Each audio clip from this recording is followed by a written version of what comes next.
നമ്മൾ fake it until you make it എന്ന് പറയും. ഇപ്പം ചിലപ്പോൾ ചില ആൾക്കാർക്ക് ചിലപ്പോൾ വേഴ്സ് സിറ്റുവേഷനിൽ പോവുകയാണെങ്കിലും മെൻ്റലി നിങ്ങൾ പറയണം ഐ ആം വെരി ഗുഡ്, എൻ്റെ ഏറ്റവും ബെസ്റ്റ് ടൈമാണിത്, എൻ്റെ ഏറ്റവും ബെസ്റ്റാണ്, എനിക്ക് ചുറ്റും സംഭവിക്കുന്ന എല്ലാം എൻ്റെ ബെസ്റ്റാണ്, ഇതൊക്കെ എൻ്റെ ഓപ്പർച്യൂണിറ്റിയാണ്. ഇത് നമ്മൾ ചിലപ്പം റിയാലിറ്റി അല്ലെങ്കിൽ പോലും നമ്മൾ അങ്ങനെ പറയുമ്പോൾ നമ്മളെ മൈൻഡ് വിശ്വസിക്കും അതെല്ലാം റിയാലിറ്റി ആണല്ലോ. മൈൻഡ് നമുക്ക് ഓട്ടോമാറ്റിക്കലി നമുക്ക് കാര്യങ്ങൾ, കാരണം നമ്മളെ ചിന്ത തോട്ട്സ് നമ്മളെ മനസ്സിൽ ഒരു മിനിറ്റിലോ അല്ലെങ്കിൽ ഒരു സെക്കൻഡിൽ പോകുന്ന തോട്ട്സിൽ ഒരു 70 to 80% നെഗറ്റീവാണ്. അത് നമുക്ക് കൺട്രോൾ ചെയ്യാനാവില്ല. അപ്പോൾ ഇതിനേക്കാളും ഇവനോട് പറഞ്ഞിട്ട് കാര്യമില്ല, വേറെ ലെവലാ എന്ന് സുരേഷ് സാറ് നമ്മൾ സെഷൻ എടുത്തിട്ട് പറയിപ്പിക്കുന്നത് പോലെ നമ്മൾ മെൻ്റലി പറഞ്ഞാൽ ലത്തീഫിനെ നമുക്ക് പിടിച്ച് കിട്ടുന്നില്ല. മനസ്സിങ്ങനെ പറയും, ഒരു ഡിസ്കഷൻ ഉണ്ടാവും ഇതേപോലെ സെഷനൊക്കെ കൂടിയിട്ട്, അങ്ങനെ കിട്ടുന്നില്ല കേട്ടോ, ഓരോ ടീമൊക്കെ വന്നിട്ട് ഇവനെ നമ്മൾ പിടിച്ചെടുത്ത് കിട്ടും, ഇവനെന്താ പറ്റിയേ ഈ സാധനം തോന്നണം.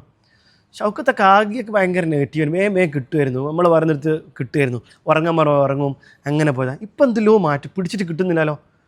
ഈ ലെവൽ നമ്മൾ മനസ്സിന് പറയിക്കണം. മനസ്സിനെ നമ്മൾ കില്ല് ചെയ്തോ നമ്മൾ ഫസ്റ്റ് ഫേസ് വിജയിച്ചു. സെക്കൻഡ് ഫേസ് ആൾക്കാരല്ലേ, കാരണം നമ്മൾ ഓട്ടോമാറ്റിക്കലി ചേഞ്ച് ആയാൽ ആൾക്കാർ മാറും, പറയും, നമുക്ക് അവസരങ്ങൾ വരും നമ്മളെ മുന്നിലേക്ക്. അത് നമ്മൾ പ്രിപ്പയർ ആവണമെങ്കിൽ ആക്ഷൻസിലേക്ക് വരണം. ഇനി ആക്ഷൻസ്, കാരണം നിങ്ങൾ ഒരു സിസ്റ്റത്തിൻ്റെ ഭാഗം ആയിട്ട് പോകുമ്പോൾ ആ സിസ്റ്റം പറഞ്ഞ ഫ്ലോയിലേക്ക് നമ്മൾ പോകുമ്പോൾ ഓട്ടോമാറ്റിക്കലി ആക്ഷൻസ് വരണം.